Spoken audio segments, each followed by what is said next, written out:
માધ્યમથી અમારા જિલ્લા પ્રભારી ના નામે નનામો પત્ર વાયરલ થયાની જાણ થઈ પછી થોડીક જાણકારી મેળવી કે એમાં શું લખ્યું છે, તો મને ખ્યાલ આવ્યો કે પત્રના પ્રારંભે જેને આપણે અખબાર જગતમાં એને ઇન્ટ્રો કહેવાય, પહેલા પેરેગ્રાફમાં એવું લખ્યું છે કે રાજકોટ લોધિકા ખરીદ વેચાણ સંઘના ચેરમેનની નિમણૂકમાં 7 આંકડાનો વહીવટ થયો છે અને એ વહીવટ જિલ્લા પ્રભારી તરીકે નિમણૂક થયા બાદ તુરત જ પેલું કામ જિલ્લા પ્રભારીએ મારી નિમણૂક કરવાનું કહ્યું છે.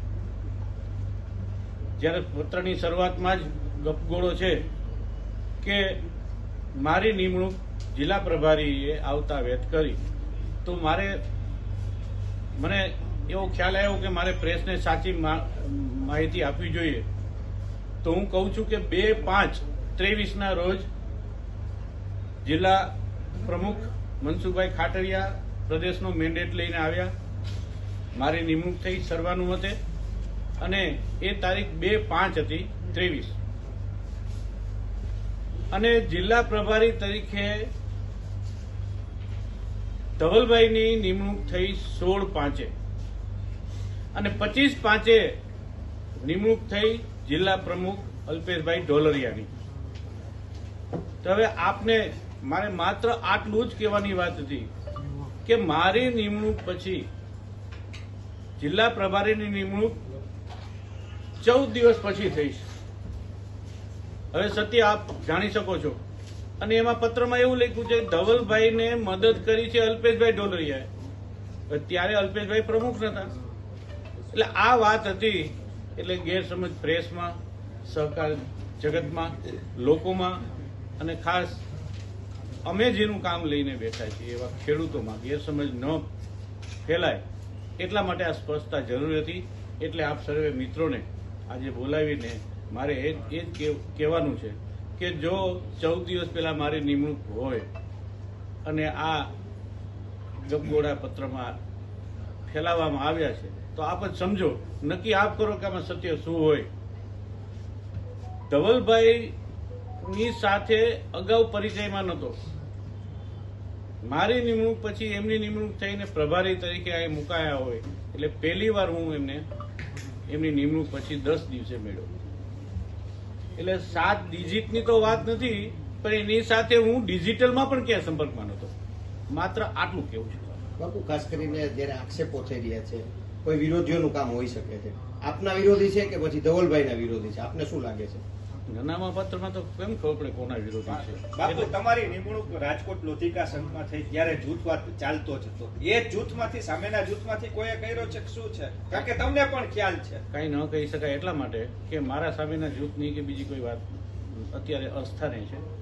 અત્યારે અમે રાજકોટ લોધિકા ખરીદ વેચાણ સંઘમાં મારી નિમણૂક પછીના તમામ ઠરાવો સર્વસંમતિથી થયા છે. અમે બધા સાથે રહીને કામ કરીએ છીએ અને હું છે ને વિવાદનો માણસ નથી, હું વિશ્વાસનો માણસ છું અને એ સર્વે પ્રેસ મિત્રો સારી રીતે વિદિત છે. એમને ફરીથી જૂથવાદની તૈયારીઓ લાગે છે આ પત્રથી? હું બહુ નાનો રાજકારણી છું. જૂથવાદ માટે કે બીજી વાત માટે કે પત્રિકા માટે કે હું કંઈ કહેવાને એટલા માટે સમર્થ નથી કે હું કંઈ જાણતો નથી અને પછી હું જેમ પત્રમાં ગપગોળો જીકો છે હું પણ જીકું, એ વાત વ્યાજબી નથી. મારે માત્ર આટલી સ્પષ્ટતા કરવી હતી કે રાજકોટ લોધિકા ખરીદ વેચાણ સંઘને નનામા પત્ર દ્વારા જેને પણ વિવાદમાં ઘસડ્યું છે, ભગવાન એનું ભલું કરે. આ સંસ્થા નથી અને પછી હું જેમ પત્રમાં ગપગોળો જીકો છે હું પણ જીકું, એ વાત વ્યાજબી નથી. મારે માત્ર આટલી સ્પષ્ટતા કરવી હતી કે રાજકોટ લોધિકા ખરીદ વેચાણ સંઘને નનામા પત્ર દ્વારા જેને પણ વિવાદમાં ઘસડ્યું છે, ભગવાન એનું ભલું કરે. આ સંસ્થા સ્વર્ગસ્થ વલ્લભભાઈ પટેલ, વાલજીભાઈ કલોલા, આ સંસ્થામાં વર્ષો સુધી પ્રમાણિકપણે મેનેજર તરીકેની, જનરલ મેનેજર તરીકેની કામગીરી કરનાર વીડી ભાલારા, આ બધા નેક માણસોની આ સંસ્થા છે અને જે સંસ્થામાં આપણે બેઠા હોય ને એ સંસ્થાનું માતૃ સંસ્થા તરીકે જતન કરવું જોઈએ અને અત્યારે એ થઈ રહ્યું છે. માટે વિવાદનું રાજકોટ લોધિકા સંઘમાં કોઈ કારણ નથી. બાપુ, જે પ્રકારે જિલ્લા ભાજપના પ્રમુખ પદની નિમણૂકનો મામલો ચાલે છે, કદાચ ક્યાંક આ નિમણૂકને લઈને આ પ્રકારે ટાર્ગેટ કરવા માટે લેટર કાંડ થયો હોય એવું મયુરભાઈ, લાગે? આપને હું કહી દઉં કે હું બહુ નાનો માણસ છું. હું સક્રિય રાજકારણનો માણસ નથી. આમ તો હું સક્રિય માત્ર ને બાપુ માત્ર છો જ. હું સ્પષ્ટતા એટલી જ કરું કે આદરણીય નરેન્દ્રભાઈ મોદી, અમિતભાઈ શાહ એ લોકોના રાષ્ટ્રપ્રેમ, દેશદાજને ધ્યાને રાખી અને આજથી 14 વર્ષ પહેલા હું ભાજપની વિચારસરણીમાં માનતો થયો છું. હું માનતો રહીશ. હોદ્દાને આંતે બધું ગૌણ છે. જિંદગીમાં ક્યાંય ભ્રષ્ટાચાર માટેનું કોઈ આંગળી મારી સામે ચીંધે એમ નથી.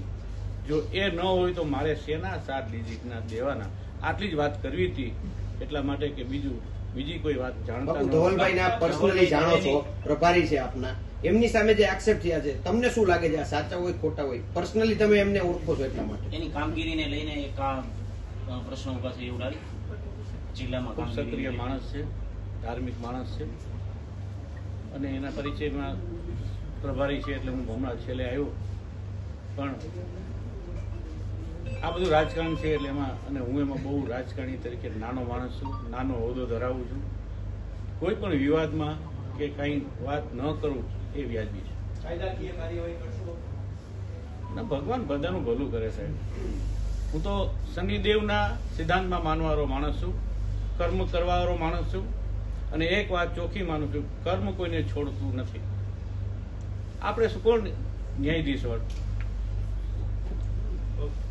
રેડી?